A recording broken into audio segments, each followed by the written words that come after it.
अस्सलाम वालेकुम नाज़रीन, हमारी ॾिसी रहिया आहियो प्रोग्राम इसहाक़ कोलाची सां गॾु। जीअं त नाज़रीन पाण हिन प्रोग्राम हार्ट इशूज़ में कंहिं न कंहिं इशू खे हाईलाइट कंदा आहियूं। कल्ह पाण ॾिठोसीं हिकु अफ़सोसनाक सान्हो पेश आयो जेको बनू जे इलाइक़े जे वेझो चेक पोस्ट ते हमिलो कयो वियो, जंहिंजे नतीजे में 12 फ़ौजी जवान जेके हुआ शहीद थी विया हुआ। उन सां गॾोगॾु 6 दहशतगर्द बि मारिजी विया। हीउ हिकिड़ो आपघाती हमिलो हुयो, छाकाणि त इहो ट्राइबल एरियाज़ हुजनि या कुझु अहिड़ा इलाइक़ा आहिनि, ख़ासि तौर ते बलूचिस्तान जी सूरत हाल ते पाण डिफरेंस प्रोग्राम में इहो मौज़ू ते बिल्कुलु ॻाल्हि ॿोल कंदा आया आहियूं। ऐं अॼु वरी डेवलपमेंट इहा साम्हूं आई आहे। कुरम जे इलाइक़े पारा चनार वञण वारी मुसाफ़िर गाॾियुनि मथां बि फायरिंग थी आहे, जंहिंजे नतीजे में 38 मुसाफ़िर जेके आहिनि उहे फ़ौत थी विया आहिनि ऐं केतिरा ई ज़ख़्मी पिण आहिनि।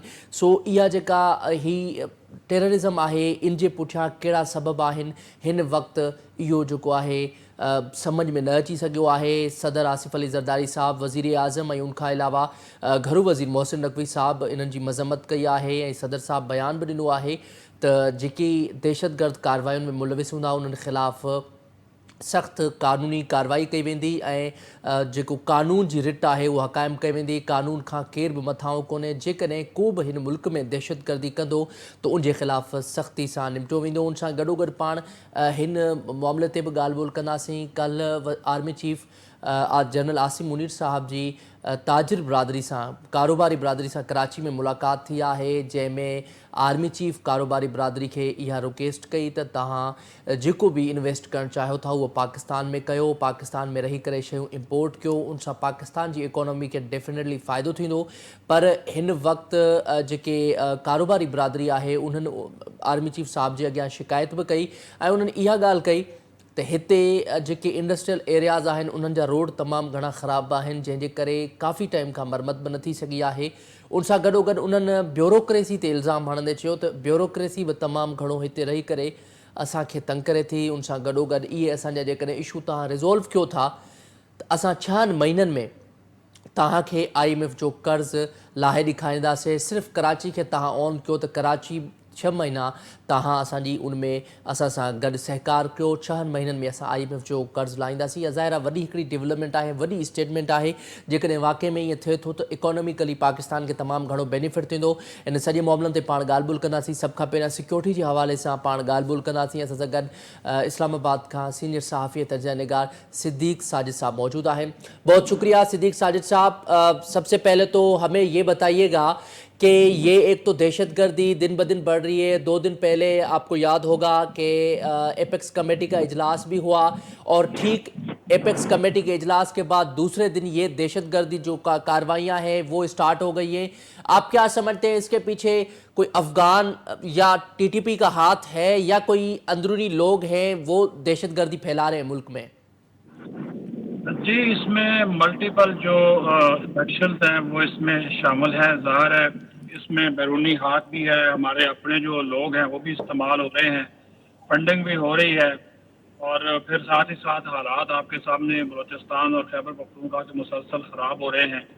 और उसकी सबसे बड़ी वजह भी यही है कि जो मुल्क दुश्मन एजेंसीज हैं उनका भी एक बहुत बड़ा जो रोल है वो है इस सारे हालात को जो है वो ख़राब करने में। और फिर हम आहंगी नहीं है बहुत से फैसलों में जो कि होनी चाहिए वफाक और सूबों के दरमियान, और कोई भी जिम्मेदारी लेने को तैयार नहीं है, जिसकी वजह से ये आज भी आप देखें कि अफसोसनाक वाक़या जो कुरम में हुआ, पाराचनार में हुआ, और साथ ही साथ जो है वो 28 अफराद की शहादत वहाँ पे हुई है जो मुसाफिर थे बेचारे। तो ये आप अंदाज़ा लगा लें, कल का वाक़या हुआ 12 फौजी जवान उसमें शहीद हुए जिसका आपने इंट्रो में भी जिक्र किया।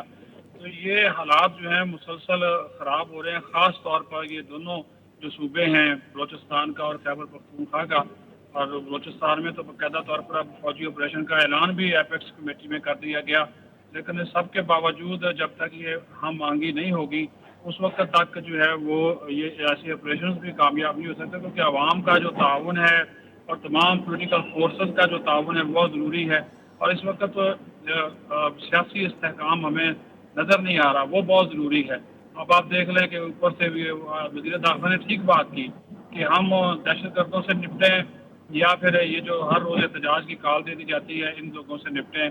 اگر ہم فورس یہاں پہ نہیں لگاتے تو یہ کہتے ہیں جی ہم اسلام آباد پہ چل دوڑیں گے، اور اگر ہم دہشت گردوں کا کلا کما نہیں کرتے تو پھر دہشت گردی کے جو واقعات ہیں، دہشت گرد عناصر ہیں، وہ ہر روز ایسی کارروائیاں کرتے ہیں. تو چیلنجز بہت زیادہ جو ہیں وہ اس حکومت کو درپیش ہیں، اور اس کی سب سے بڑی وجہ یہی جس طرح میں نے آپ کو بتائی کہ ہمارے جو ادارے ہیں، ہماری جو فورسز ہیں، ہمارے جو صوبے ہیں، صوبائی حکومتیں ہیں، ان کے درمیان ہم مانگی نہیں ہے. جی جی بالکل، آپ درست فرما رہے ہیں. اچھا صدیق صاحب، یہ بھی ایک بڑا ایشو ہے کہ تاجر برادری جو ہے وہ بھی ظاہر ہے، اب جیسے میں نے انٹرو میں بتایا کہ انہوں نے آرمی چیف صاحب سے جب کراچی میں ملاقات ہوئی ان کی، تو انہوں نے بھی یہی خدشے کا اظہار کیا کہ کراچی ہو یا پاکستان کے کسی بھی کونے میں دہشت گردی ہے، اور دہشت گردی کی وجہ سے ہم یہاں پہ انویسٹ نہیں کر سکتے اور کاروبار کرنے کے لیے ہمارے لیے مسائل ہیں. تو آخر اس دہشت گردی کا حل کیا ہے؟ ظاہر ہے ایک اسٹیٹ کے لیے دہشت گردی ختم کرنا کوئی بڑا مسئلہ نہیں ہے، آخر ایسے کون سے ایشوز ہیں جس کی وجہ سے یہ جو ٹیررزم ہے وہ ختم نہیں ہو رہی؟ دیکھیے، آپ بار بار ایک ہی سوال اٹھا رہے ہیں. آپ کو بھی معلوم ہے کہ سب سے بڑا مسئلہ اس وقت سیاسی عدم استحکام ہے، فورسز ہے، اور یہ وہ فورسز سے مراد ملک دشمن فورسز. آپ کو پتہ بھی ہوتا ہے، لیکن مصلحت کیسے جب آپ ساتھ لیتے ہیں، سہارا لیتے ہیں، تو پھر جو کارروائیاں کرنی ہوتی ہیں بعض اوقات یا آپ دیکھ رہے ہیں کہ بہت سے ایسے عناصر ہیں جن کو اندرونی سپورٹ حاصل ہے. اب یہ کالعدم تنظیمیں ہیں تو یہ بلوچستان میں بیٹھے ہوئے لوگ، پہاڑوں میں بیٹھے ہوئے کوئی آزادی مانگ رہا ہے، کوئی لہر کی پسندی بن رہا ہوا ہے، یہاں پہ جو ہے وہ کالعدم ہے وہ تحریک طالبان ہے، اور اس کے بعد پھر افغانستان کی ان کو سپورٹ حاصل ہے. سیدھی سی بات ہے، کچھ سپورٹ ایران سے ملتی ہے، پھر اور جو ہمارے دوست ممالک ہیں وہ بھی ہیں.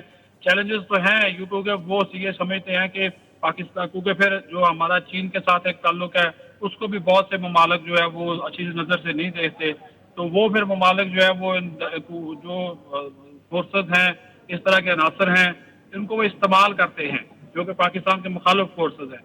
اسی وجہ سے پھر جو ہے وہ سارے حالات بگڑتے جاتے ہیں اور بگڑ رہے ہیں. جو وہی بات ہے کہ صرف فوجی آپریشن تو مسئلے کا حل نہیں ہے. اسٹیبلشمنٹ یا فوج جو ہے وہ کہاں جو ہے وہ ان چیزوں کو دیکھے. یہ مضبوط اور مربوط حکومت ہو جس میں مکمل طور پر جو ہے وہ اتفاق رائے ہر چیز کے اوپر موجود ہو.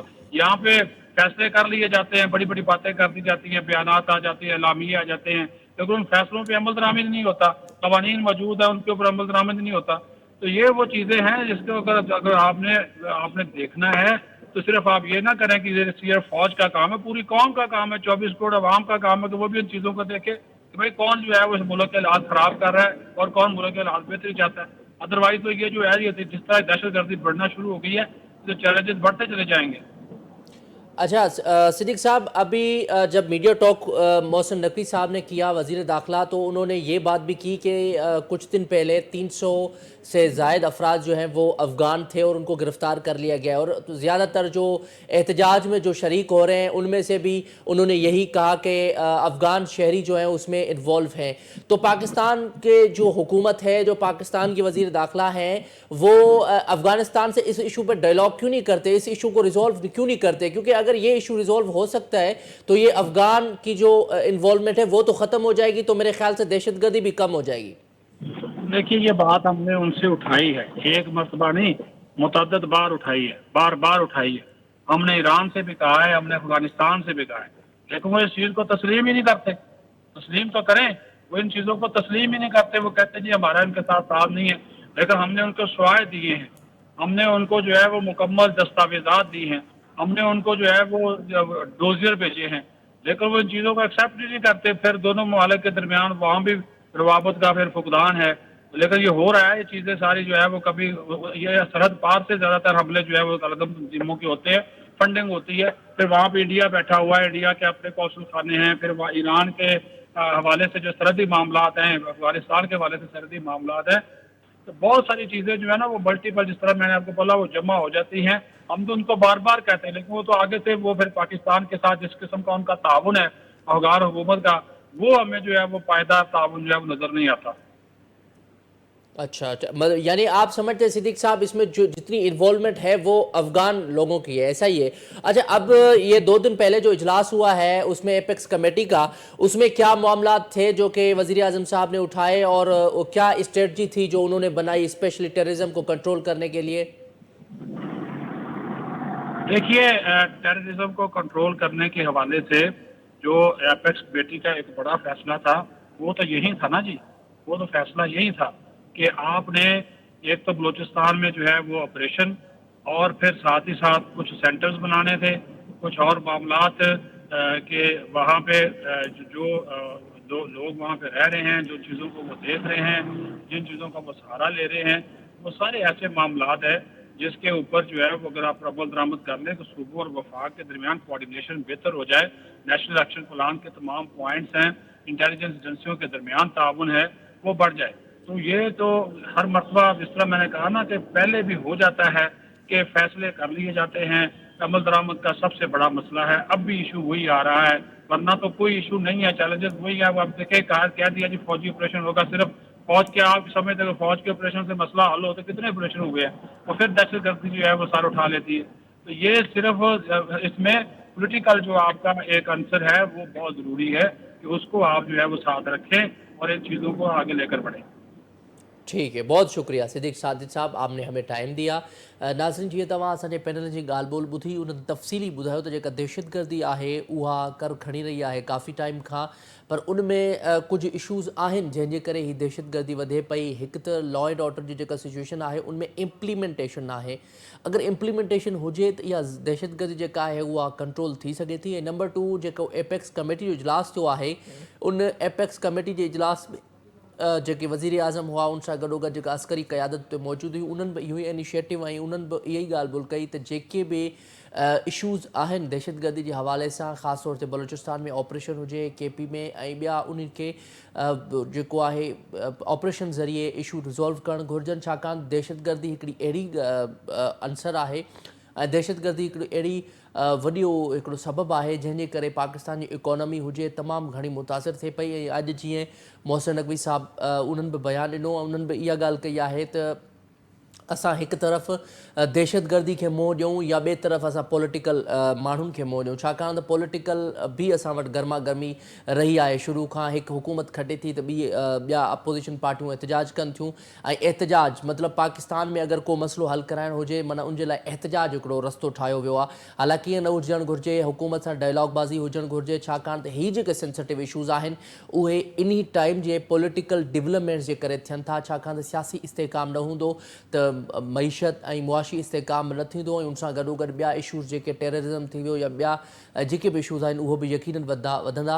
नाज़रीन, प्रोग्राम जारी आहे, हिते वठंदो शॉर्ट ब्रेक, स्टे विथ अस।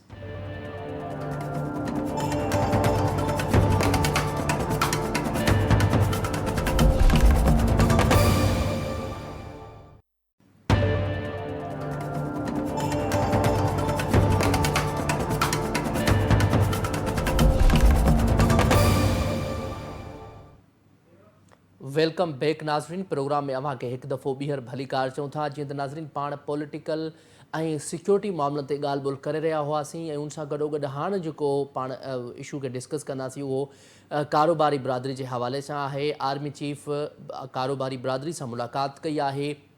मुलाक़ात में उन्हनि जेको आहे कारोबारी बिरादरी खे गुज़ारिश कई त तव्हां कारोबार पाकिस्तान में कयो। कराची में मुलाक़ात थी, मुलाक़ात में उन्हनि बार बार इहो पिया ज़िक्र कयो त तव्हां कराची में ऐं मुल्क में हिन मुल्क में वेही करे तव्हां कारोबार कयो, उन सां एक्सपोर्ट कयो, शयूं एक्सपोर्ट थींदियूं। इहो अल्टीमेटली फ़ाइदो जेको आहे उहो पाकिस्तान जी इकोनॉमी खे थींदो, ऐं पाकिस्तान जी मईशत हिन तरफ़ बहितरी जी तरफ़ वञे पई।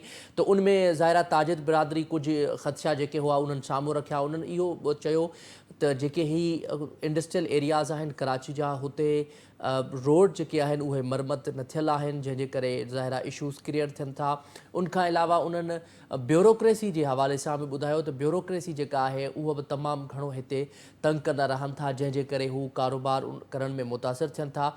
उनखां अलावा ॿिया बि उन्हनि कुझु इशूज़ चया, ऐं उन सां गॾोगॾु उन्हनि इहा बि यकीन दहानी कई त जेकॾहिं तव्हां कराची खे ऑन कंदो, जेकॾहिं कराची में असां सां सहकार कंदो, कराची में असांखे सपोर्ट कंदो, त यकीनन असां 6 महीननि जे अंदरि IMF जो कर्ज़ लाहींदासीं। अच्छा, इहा हिकिड़ी वॾी स्टेटमेंट आहे जेका कारोबारी बिरादरी ॾिनी आहे, जंहिंमें हनीफ़ गोहर साहब यही ॻाल्हि कई जेके मशहूर सनतकार आहिनि उन सॼे मामले ते पाण ॻाल्हि ॿोल कंदासीं।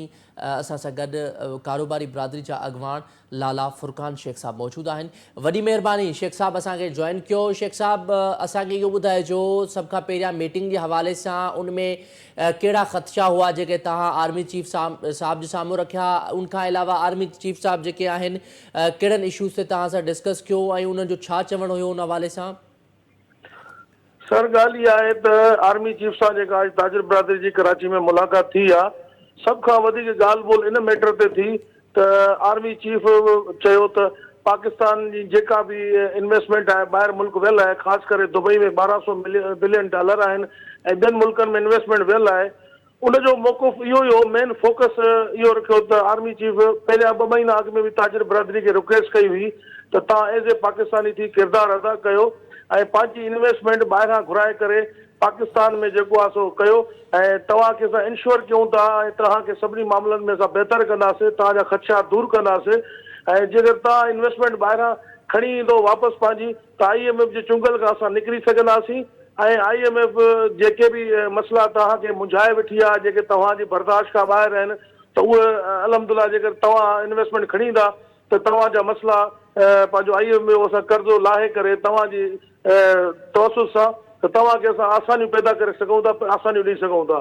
त इन ते ताजिर बिरादरी इहो चयो त असांखे बिल्कुलु ख़दशात आहिनि FBR जा ऐं IMF जा, बिजली जा बहरान आहिनि, असां पाण खे सिक्योर सम्झो ई कोन था पाकिस्तान में। त उन ते जेको आर्मी चीफ इहो चयो त असां तव्हां सां गॾु आहियूं ऐं असां तव्हांखे इंश्योर कयूं था, मूंसां गॾु असांजो फिनांस मिनिस्टर वेठो आहे ऐं आला इदारनि जा माण्हू वेठा आहिनि, असां इदारा थी करे तव्हांखे चऊं था त ताजिर बिरादरी असां सां सपोर्ट कयो त असां जेको मुल्क खे अॻिले साल ऐं हाणे खां वठी तव्हांखे बहितर खां बहितर करे ॾेई सघूं था। पाकिस्तान अॼु बि महफ़ूज़ हथनि में आहे ऐं पाकिस्तान असां खां ॿाहिरि कोन्हे।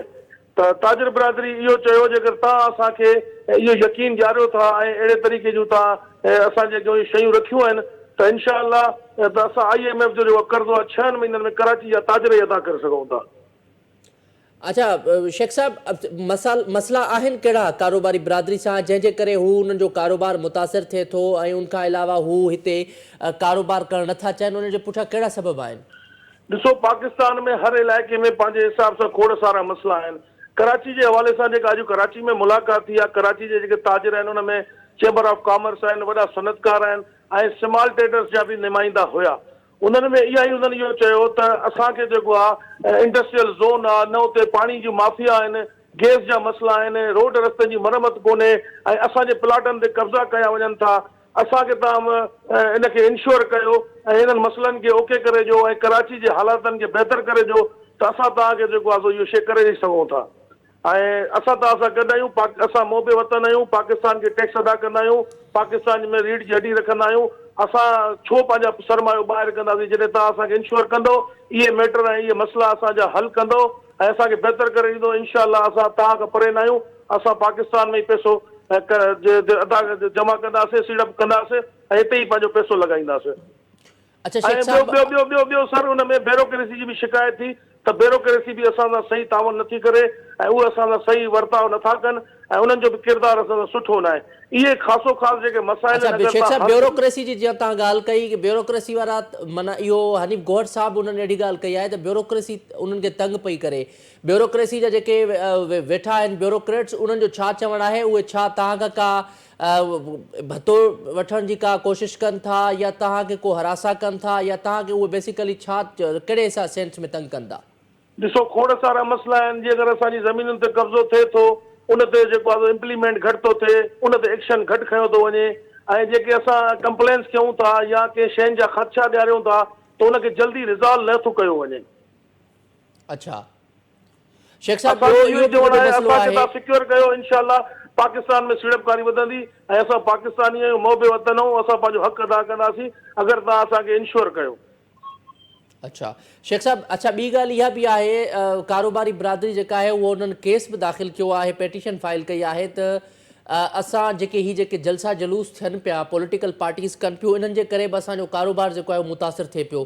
छा वाकई ईअं आहे इहे जेके अहिड़े क़िस्म जा जलसा थियनि पिया, पॉलिटिकल जेके डेवलपमेंट थिए पियो उन्हनि जे करे बि तव्हां सां इहो प्रॉब्लम थिए थो? मतिलबु इन जो चवण जो मक़सदु इहो आहे त माना पॉलिटिकल सियासी इस्तेकाम न हुजण जे करे त माना इहो कारोबार जेको आहे तव्हांजो मुतासिर थिए थो? 100% सर इहो त आला मश्कारा ॻाल्हि आहे त जेके बि धरना मुल्क में लॻनि था या जलसा जुलूस थियनि था या हड़ताल थियनि था उन सां पूरो पाकिस्तान मफ़लूज थिए थो। सिर्फ़ु जेको ताजिर बिरादरी नथी थिए, तव्हांजो जेको ज़िंदगी जो वायुमंडल आहे उहो सॼो जेको आहे सो अफ़रा तफ़री में अची वञे थो। ताजिर त वधि में वधि उन मां थियनि था। ॾिसो न, असां रोज़गार पाकिस्तान खे टैक्स, असांजो मुल्क हले थो असांजी टैक्सनि सां हले थो, ऐं जेको असां कमायूं था उनजे पोयां असांजा मुलाज़िम आहिनि, असांजा बचड़ा आहिनि, असांजा पेट आहे। ऐं जेतिरो मईशत मज़बूत हूंदी ओतिरो पाकिस्तान मज़बूत हूंदो। इन सां बिल्कुलु फ़र्क़ु पए थो। असां इहो बि ख़दशो ॾेखारियो आहे त सियासी पार्टियुनि जा जेके मसइला मसाइल आहिनि, हाणे 2-3 ॾींहं खां पोइ वरी हड़ताल जी ॻाल्हि आहे, इन ते बि वॾो मईशत ते असरु पवंदो। असांखे तव्हां हर तरीक़े सां इंश्योर कयो त असां तव्हां सां गॾु आहियूं, असांखे तव्हां पंहिंजो कयो। असां पाकिस्तानी आहियूं, पाकिस्तानी रहंदासीं, पाकिस्तान सां निभाईंदासीं, तव्हां असांखे पंहिंजो कयो। अच्छा शेख साहब, ॿियो इहो बि जीअं तव्हां बिजली जी ॻाल्हि कई, पहिरियां कुझु टाइम पहिरियां अवां एहतजाज बि कयो हुयो कारोबारी बिरादरी इस्लामाबाद में बिजली बिल्स जे हवाले सां। उहे इशूज़ तव्हांजा रिज़ॉल्व थी विया आहिनि बिजली जे हवाले सां? ज़ाहिर आहे बिजली इलेक्ट्रिसिटी जेका आहे उहा त वधे थी पई, महांगी थींदी, पोइ उन हवाले सां तव्हां छा चवणु चाहींदो? उहे इशूज़ तव्हांखे हिन टाइम ताईं आहिनि या उहे तव्हांजा इशूज़ रिज़ॉल्व थी विया आहिनि? सर 2 महीना अॻु में लाहौर जी ताजिर बिरादरी ऐं पंहिंजो chamber of commerce chief justice सां, आर्मी चीफ सां मुलाक़ात कई। वक़्तनि फ़वक़्तनि पाकिस्तान जा जेके मेनली उहिदा आहिनि उन्हनि सां मुलाक़ात करणु, उन्हनि ते ख़तो किताबत कंदा रहंदा आहिनि ऐं पंहिंजो एहतजाज रिकॉर्ड कराईंदा रहंदा आहिनि। बिजली हवाले सां असांखे chief army of chief staff जेको आहे 2 महीना अॻु में चयो त बाबा इन ते असां जेको आहे तव्हांजा मसइला हल कंदासीं, बिजली जो जेको पावर जो बहिरान आहे उनखे ठीकु कंदासीं, जेके तव्हांजा रिज़र्वेशन आहिनि, जेके तव्हांजा ख़दशात आहिनि उन्हनि खे दूरि कंदा। उन में हिननि जी बहितरी जी तरफ़ कोशिशि आहे जेके असां ॾिसूं था। छो जो असां सां जेको बि मसइलो हूंदो असां मीडिया ते दुनिया में उजागर कंदासीं, छो जो कंहिं शइ खे असां लिकाइण था उन कंहिंजे दबाव में अची सघूं था। असांखे आज़ादी मिलंदी, असांखे सहूलियतूं मिलंदियूं त मईशत खे वधीक मज़बूत करे सघूं था। हाणे ॾिसो त असां इंटर बैंक जो जेका शफ़ाफ़ियत आहे उन ते बि ॻाल्हायो हुयोसीं, बिजली जे मसइलनि ते ॻाल्हायोसीं, मनी एक्सचेंज ते टैक्सनि ते ॻाल्हायोसीं, ऐं असां इन्हनि खे इहो ई चयो आहे त जेको आहे सो IMF जे कर्ज़े मां तॾहिं तव्हांजी जान छुटी सघे थी जॾहिं तव्हां असांखे इंश्योर कंदो, सिक्योर कंदो, असांजे मामलातनि खे बहितर कंदो, त असां जेके तव्हांजो 700 बिलियन जेको कर्ज़ु आहे पंहिंजो IMF जो, इहो असां लाहे सघूं था। उन ते असांखे आर्मी चीफ चयो त बाबा तव्हां अगरि इहो कयो था त इनशाला असां बि तव्हांखे इहो कयूं था त जॾहिं तव्हां IMF जे चुंगल मां असां छॾाईंदासीं त असां पंहिंजूं पॉलिसी ठाहे करे तव्हां ताजिरनि खे असां बहितर सहूलियत ऐं तव्हांजे जेके तजवीज़ उन्हनि खे उन्हनि ते अमल करे सघंदासीं। अच्छा शेख साहब, हीअं तव्हां आख़िर में मुतालबो कहिड़ो कंदो, छा चवणु चाहींदो तव्हां? ज़ाहिरा ऑन स्क्रीन तव्हां छा चवणु चाहींदो? हाणे जेके तव्हांजा इशूज़ आहिनि उहे इन केस रिज़ॉल्व थियनि था, जीअं तव्हां ॻाल्हि कई 6 महीननि जे अंदरि IMF जो कर्ज़ु लही वेंदो, वाक़ई में इन ते तव्हां 100% श्योरिटी आहे? ऐं उहो कीअं पॉसिबल आहे, कहिड़े तरीक़े सां उहो थी सघे थो? ईअं ॾिसो, ॻाल्हि इहा आहे त जेको मुल्क खां ॿाहिरि पैसो वियल आहे, जंहिं ते आर्मी चीफ साहब मीटिंग कई आहे, कराची जे ताजिरनि खे रिक्वेस्ट कई आहे, 2 महीना अॻु में बि रिक्वेस्ट कई त तव्हां पंहिंजो जेको सरमायो आहे उहो तव्हां वापसि खणी अचो त तव्हांखे असां पाकिस्तान में महफ़ूज़ कयूं था तव्हांजे सरमाए खे। असांखे जॾहिं इहो सरमायो महफ़ूज़ कंदा, जॾहिं असांखे इंश्योर कंदा, असांजे मामलातनि खे बहितर कंदा, जेके मसइला आहिनि सिर्फ़ु उहे ताजिरनि जे लाइ न आहिनि, उन सां गॾु अवाम जे लाइ बि आहिनि, जेके आम माण्हू आहिनि, जेके बि ज़िंदगी सां वाबस्ता माण्हू आहिनि उन्हनि जे लाइ बि आहिनि। जेकर मुल्क में बहितरी हूंदी ऐं अदब इस्तकाम हूंदो ऐं तव्हांजी मैशत मज़बूत हूंदी त तव्हां बहितरी करे सघो था। जॾहिं असां मज़बूत आहियूं, जॾहिं असां मुल्क खे रेवेन्यू टैक्स ॾियूं था त हुन खां पोइ जेके असां कर्ज़ जी ज़िमेदारी खणूं था त इनशाला उहा तव्हांखे लाहे ॾेखारींदासीं। ऐं बशर्त इहो आहे त आर्मी चीफ जेका अॼु असांजी हुन सां मीटिंग रही आहे तमामु बहितर रही आहे, ख़ुशगवार मूड में रही आहे, ऐं उमेद था कयूं त इहा फ्रूटफुल रहंदी। ऐं आर्मी चीफ असांखे यकीन ॾियारियो आहे त इनशाला असां बि तव्हांखे यकीन ॾियारियूं था, 100% श्योर कयूं था त इनशाला इहो कर्ज़ु असां लाइ ॾेखारींदासीं तव्हांखे। ठीकु आहे, वॾी महिरबानी लाला फुरकान शेख साहब असांखे टाइम ॾियण जे लाइ।